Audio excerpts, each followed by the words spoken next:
Buongiorno e ben ritrovati con il TG Flash di New Sicilia. Lutto nel mondo del giornalismo siciliano. Si è spento stroncato da un arresto cardiaco il cronista 59enne Natale Bruno. Volto noto di Telecolor, corrispondente di Repubblica e collaboratore per l'agenzia AGI, aveva sulle spalle oltre 35 anni di carriera. Duplice tentato omicidio a Gela, due giovani scooter con i volti coperti dai caschi hanno sparato contro un'auto a bordo della quale vi erano un pregiudicato e sua sorella. Feriti entrambi, ora sono ricoverati in ospedale. È stato ritrovato morto il 22enne scomparso in mare ieri pomeriggio a Messina. Il giovane si era tuffato insieme ai due amici, ma non era più riemerso. Le ricerche sono proseguite senza sosta fino al tragico epilogo.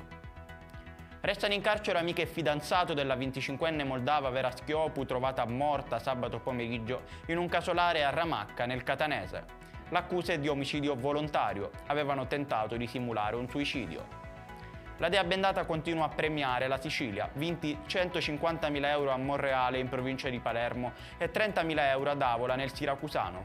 Una giornata da ricordare per i fortunati vincitori. Ed è tutto per questa edizione, il prossimo appuntamento sarà questa sera alle 19:30.